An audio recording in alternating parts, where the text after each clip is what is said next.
The last breath of a dying wind whispered a lie of warmth against Alara's cheek, a cruel phantom of the hearth she no longer had.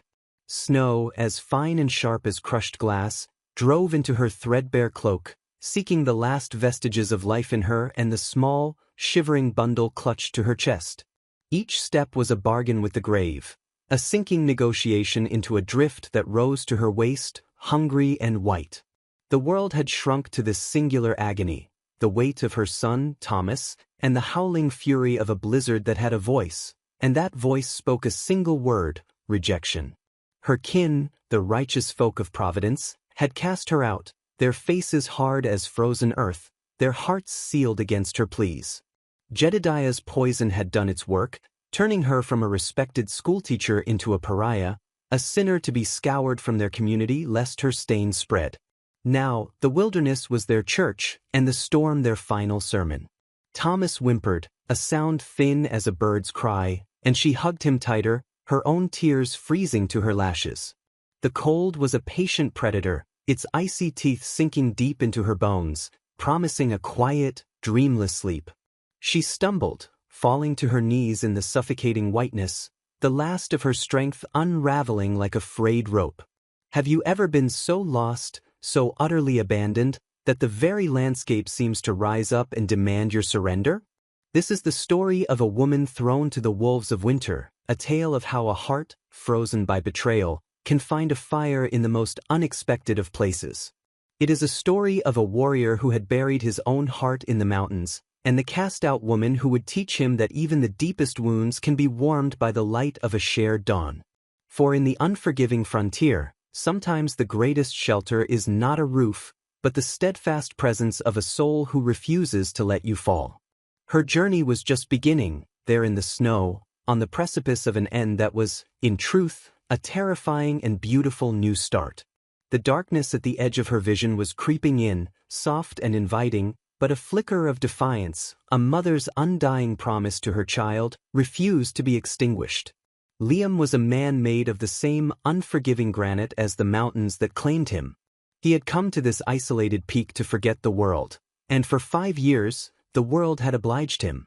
The war had taken his fight, and a fever had taken his family, leaving behind a silence in his soul that only the roar of the wind could fill. He was tracking a wounded elk when he first saw it, a smudge of darker color against the blinding canvas of the snow, a heap that had no place in the natural order of the storm. He approached with the caution of a man who knew that the wilderness rarely offered gifts, only traps. As he drew closer, the shape resolved into the form of a woman huddled over a small child, a human statue carved from ice and despair. Her face was pale as marble, her lips tinged with a delicate, deadly blue. He saw the faint puff of her breath, a ghost of life refusing to depart. A familiar ache, cold and sharp, pierced the careful solitude he had built around his heart. It was the echo of another loss, another life he had been powerless to save. His first instinct, the one honed by years of self-imposed exile, was to turn away. Bringing them into his cabin was bringing the world back in, its complications, its sorrows, its demands. But his honor, a stubborn, unkillable root deep within him, refused. He could not leave a woman and child to the storm. It was a law older and more profound than any written by men. Without a word, he knelt, his movements economical and sure. He gently pried the child from her frozen grasp, the boy's small body terrifyingly light. He wrapped Thomas in his own thick fur-lined coat, a cocoon of sudden, startling warmth. Then he turned back to the woman. Lifting her was no great effort, she was as frail as a winter doe. He settled her against his chest, her head lolling against his shoulder, and began the slow, arduous trek back to the cabin he called home, a sanctuary he had never intended to share. The wind howled its disapproval, clawing at him, trying to reclaim its prize, but Liam leaned into the gale, his jaw set. He was no stranger to walking through storms, both outside and within. He carried not just their bodies, but the weight of a past he could not outrun, and the flicker of a future he had never dared to imagine. The smoke from his chimney was a faint gray promise on the horizon, a beacon in the swirling chaos. He was just a man, solitary and wounded, But in that moment, he became a protector, a shield against the killing frost, and every step toward his hearth was a step away from the ghost he had been. Ilara awoke to the scent of wood smoke and roasting meat, a disorienting perfume of safety that her mind could not immediately accept. The last thing she remembered was the cold, a suffocating blanket of white oblivion. Now, she lay on a soft pallet of furs before a stone hearth where a fire danced with defiant life, its warmth a physical presence that seemed to seep into the very marrow of her bones. Her son, Thomas, was nestled beside her, his chest rising and falling in the deep, even rhythm of peaceful sleep. Her wet, frozen clothes were gone, replaced by a rough but clean woolen shirt that smelled of pine and winter air. Panic, cold and sharp, tried to rise, but the sheer, overwhelming reality of being alive, of being warm, held it at bay. She sat up slowly, her body aching with a profound weariness, and took in her surroundings. The cabin was small, a single room built of sturdy, hand-hewn logs, the space filled with a Spartan masculinity. A rifle rested on pegs above the mantelpiece, skins of various animals were tacked to the walls, and a rough-hewn table with a single chair stood in the center of the room. This was the den of a man who lived alone, a place of quiet solitude and profound competence. And then she saw him. He sat at the table, his back to her, meticulously cleaning his rifle, his movements precise and unhurried. He was broad-shouldered, with a mane of dark hair that fell to his collar. He had not spoken, had not even turned, yet she knew with a certainty that chilled her more than the storm that he was aware she was awake. Where are we?" she asked, her voice a dry rasp. The man didn't turn. "My cabin," he said, his voice a low rumble, like stones shifting deep underground. He continued his work, the metallic click and slide of the rifle parts the only other sound besides the crackling fire. His stillness was not peaceful. It was watchful, guarded. Ilara clutched the fur blanket to her chest. "You saved us." It was not a question, but a statement of bewildered fact. "I'll not see a woman and child freeze," he stated, his tone flat, offering no room for gratitude or discussion. He set down the rifle components and rose, finally turning to face her. His face was weathered, carved by sun and hardship, and his eyes, a startling shade of gray, were like chips of winter sky, holding a deep, ancient sorrow. A scar, thin and white, cut a path from his temple to his jaw, a permanent mark of some past violence. He was not a soft man. He moved to the hearth, ladling a thick, savory stew into a wooden bowl. He handed it to her without a word, his gaze lingering for a moment on Thomas before returning to the fire. Ilara took the bowl, her hands trembling. "Why?" she whispered, the question not about the food but about all of it. The rescue, the warmth, the quiet, unnerving sanctuary. Liam looked at her then, a direct, piercing gaze that seemed to see right through her fear to the core of her despair. "It ain't right," he said simply. And in those 3 words, she understood something profound. This man was not acting out of pity, but out of a rigid, unbending code of honor that existed outside the fickle judgments of towns and kin. He was a law unto himself, a solitary king in a kingdom of snow and stone, and for reasons she could not fathom, he had offered them sanctuary. The stew was hot, the meat tender, and with every spoonful, Ilara felt life, stubborn and insistent, returning to her limbs. She was a stranger in the home of a stranger, a silent, wounded man who was as wild and untamed as the mountains he inhabited. But for the first time in a long time, she was safe. The blizzard, relentless and unforgiving, imprisoned them in the small cabin for days that bled into a week. Outside, the world was a maelstrom of white fury, a constant, shrieking reminder of the death they had so narrowly escaped. Inside, a strange and fragile ecosystem of silence and routine began to form. Liam was a creature of habit, rising before the sun to tend the fire, check his snares, and care for the single horse in the lean-to attached to the cabin. Ilara, desperate to contribute, to prove she was not merely a burden, took over the small domestic tasks. She mended Liam's worn shirts with a needle and thread she found in a small wooden box, her stitches neat and precise, a testament to a life she once knew. She learned to cook on the open hearth, turning the tough cuts of venison and salted pork he provided into savory stews and broths. They moved around each other in the confined space with a careful, deliberate grace, their communication consisting of nods, gestures, and short, practical sentences. "More wood," he would say, and she would nod. "The stew is ready," she would offer, and he would take a bowl without comment. Yet, in this shared silence, a language all its own began to develop. She learned the nuances of his moods through the set of his shoulders or the way he stared into the fire. He, in turn, began to see the quiet strength that lay beneath her initial fear. He watched her gentle hands as she soothed Thomas back to sleep, her soft humming a stark contrast to the howling wind outside. The child, Thomas, became the unlikely bridge between their two solitudes. At 4 years old, he was initially terrified of the large, quiet man who had rescued them. But Liam, for all his gruffness, was never unkind to the boy. One afternoon he sat at the table, carving a piece of scrap wood. Thomas watched, his eyes wide with curiosity. After a long silence, Liam pushed the finished object across the table. It was a small, perfectly rendered wolf, its head tilted as if listening. Thomas hesitantly picked it up, his small fingers tracing the smooth lines. A slow, wondrous smile spread across his face. From that day on, a quiet bond formed between them. Liam would show Thomas how to properly stack firewood, or how to identify animal tracks in the snow-dusted cabin floor. He never spoke down to the boy, but treated him with a solemn respect that Alara found deeply moving.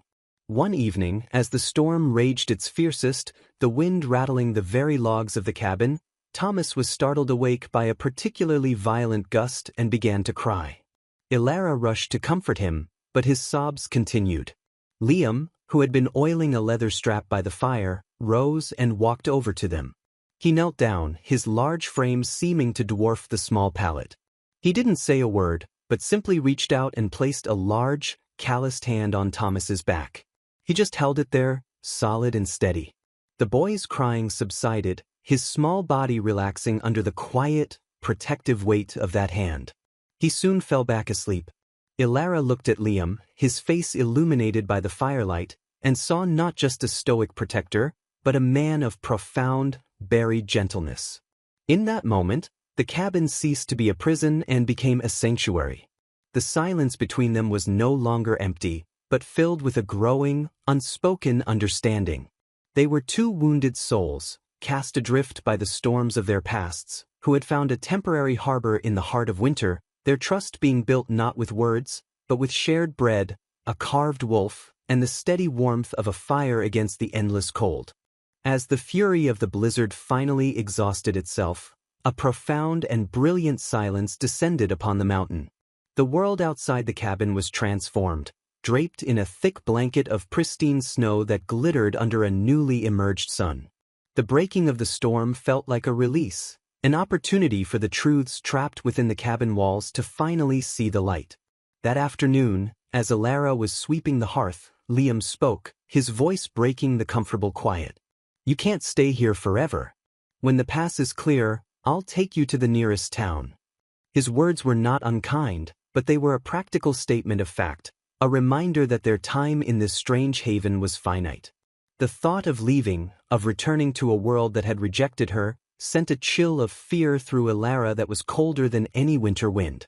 She stopped her sweeping and turned to face him. "There is no town for us," she said, her voice barely a whisper.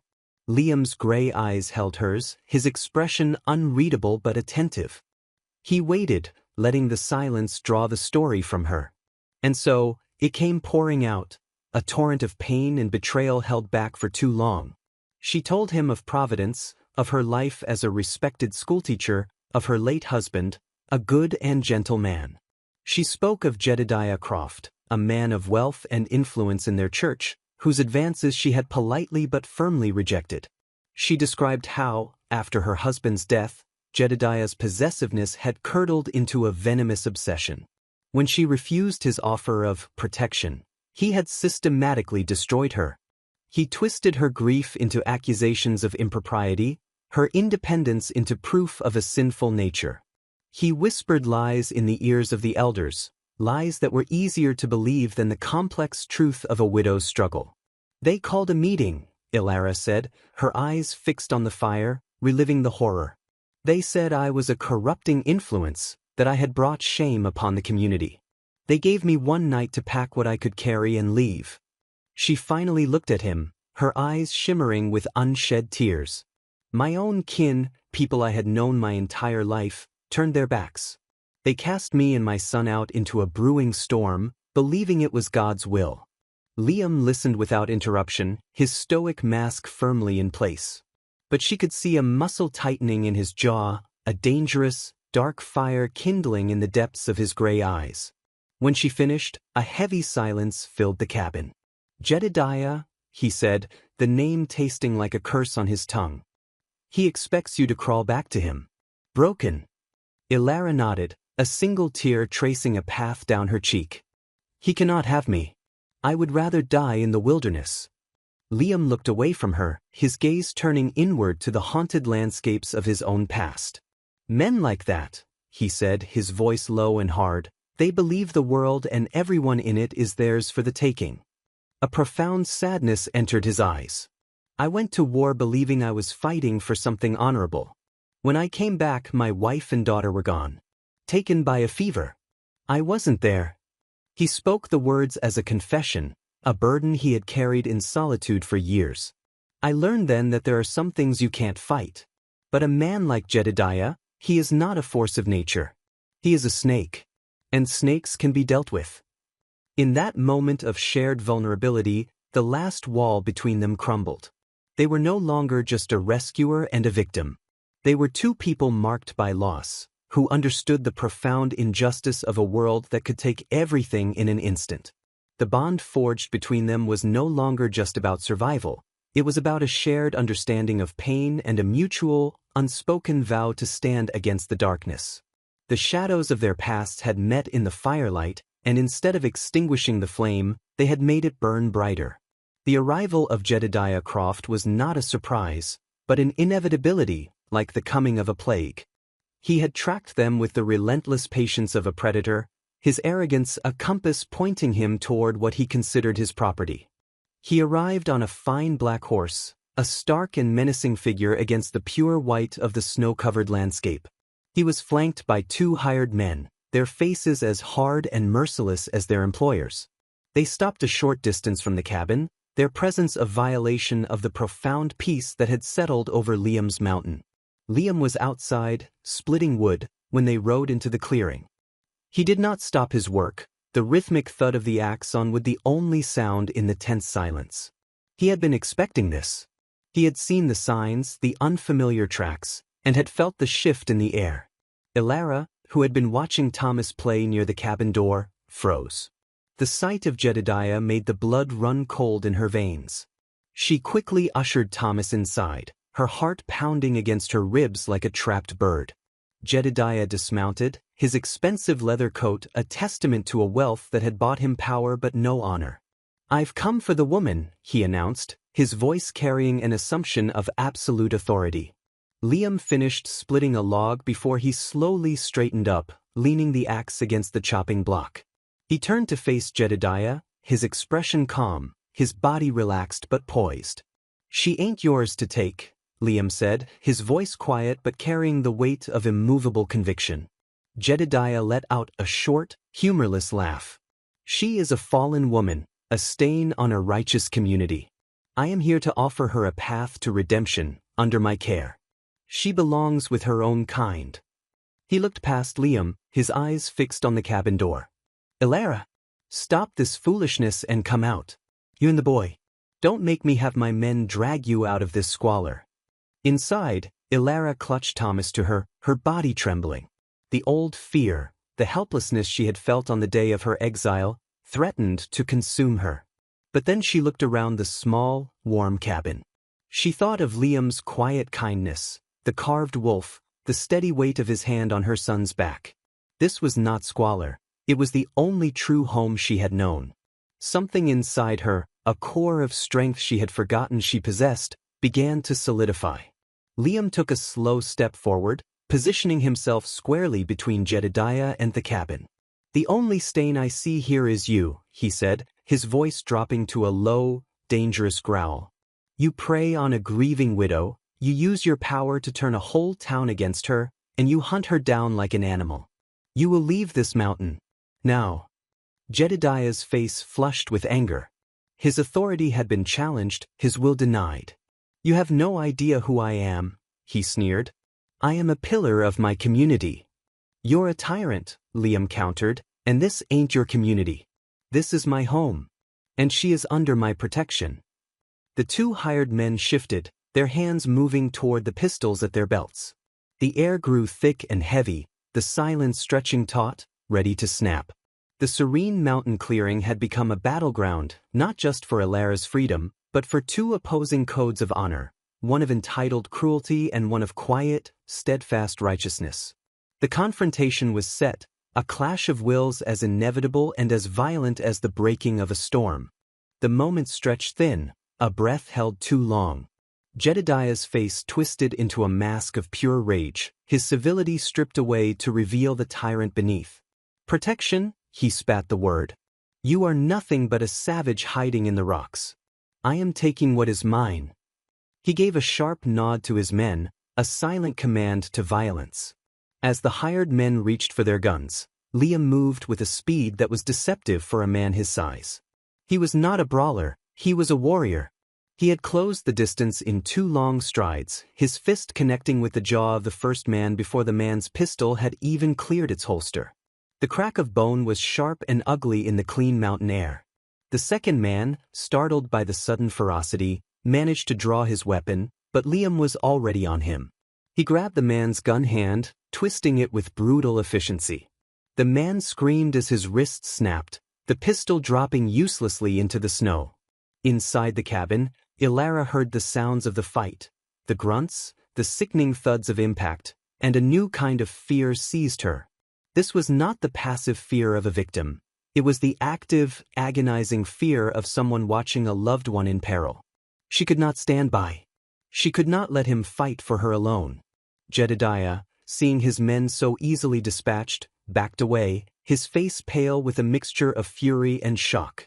He fumbled for his own pistol, his movements clumsy with panic. He was a man accustomed to others doing his fighting for him.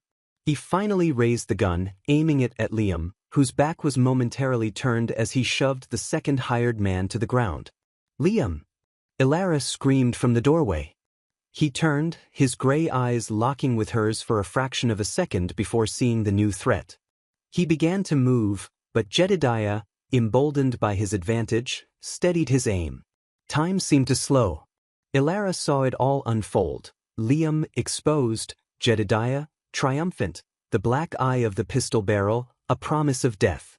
The woman who had frozen in the snow, who had meekly accepted her exile, was gone. In her place was a lioness protecting her pride. With a cry of pure, primal rage, she grabbed the heavy iron poker from the hearth and burst from the cabin. Jedediah's attention was fixed on Liam. He didn't see her coming until it was too late.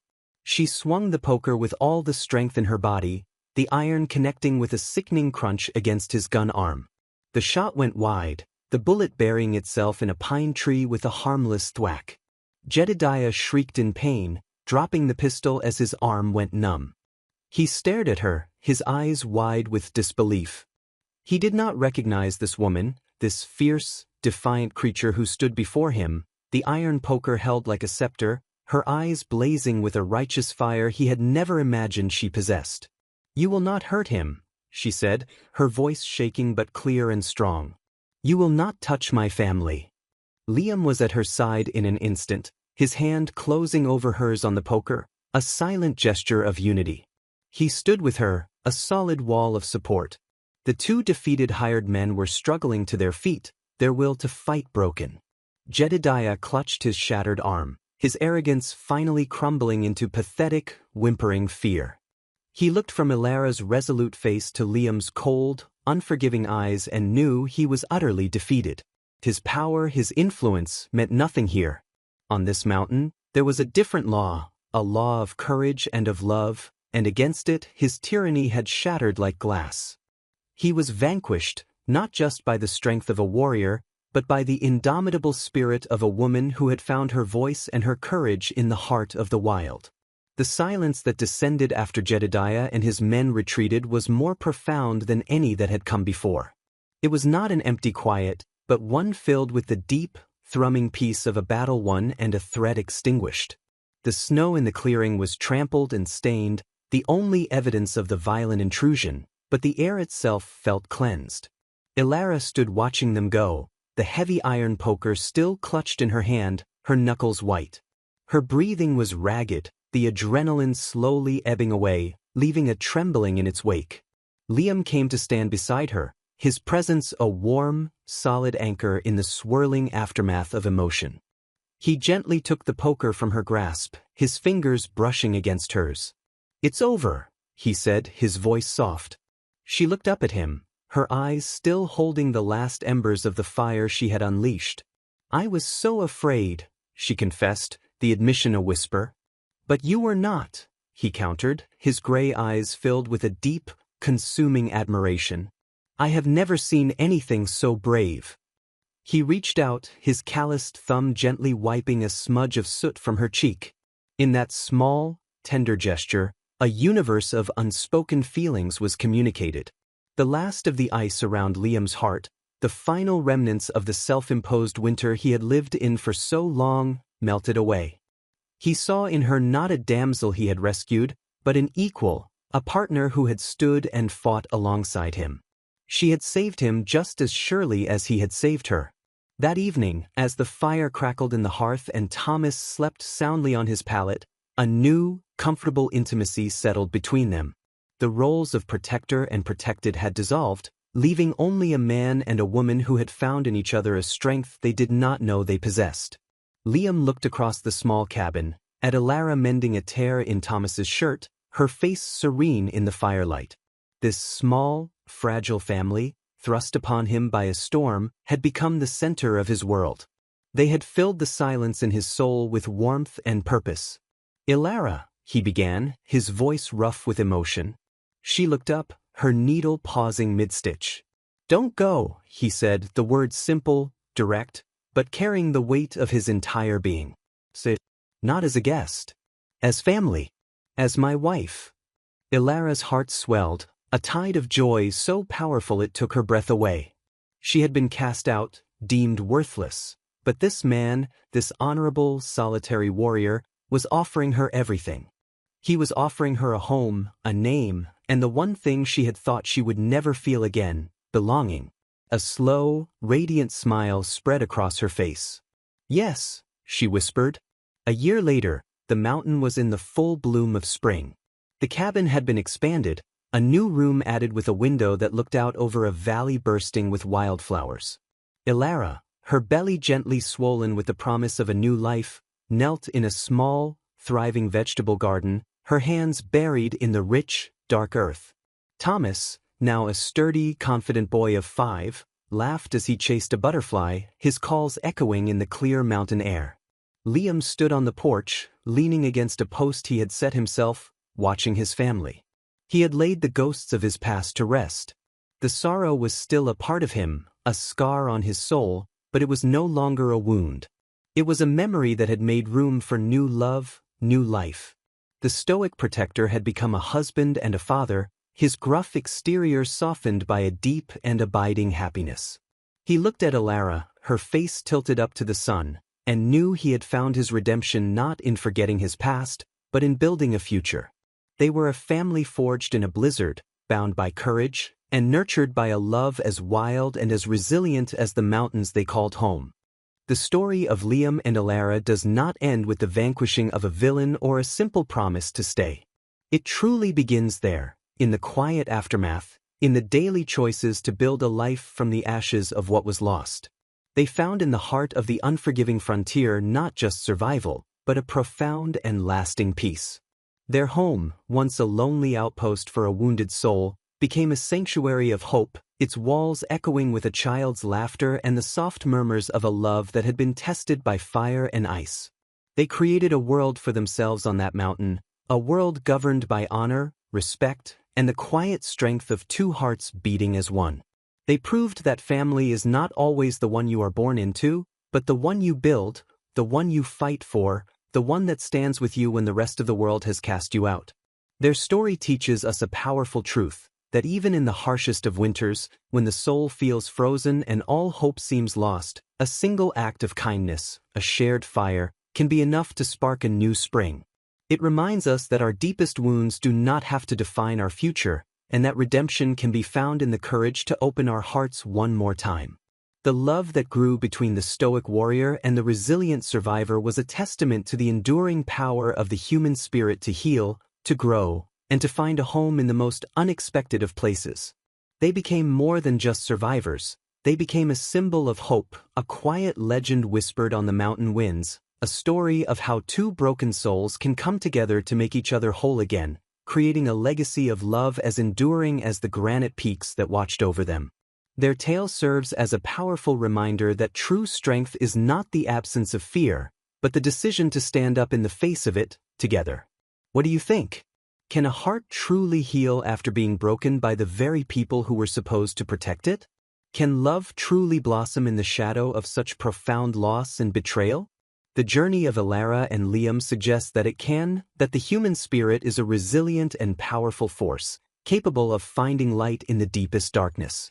Theirs is a story for anyone who has ever felt cast out, for anyone who has ever believed they were too wounded to love again. It is a testament to the idea that sometimes our greatest trials lead us to our most profound blessings.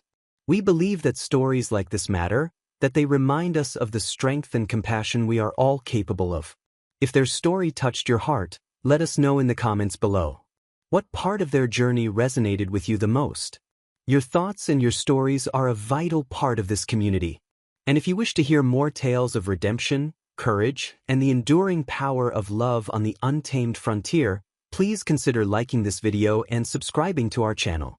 Don't forget to click the notification bell, so you never miss a story of those brave souls who found their destiny in the heart of the wild. Thank you for joining us, and for believing in the power of a story to inspire and uplift the human spirit. Until next time, may you find the courage to face your own storms and the warmth of a fire to guide you home.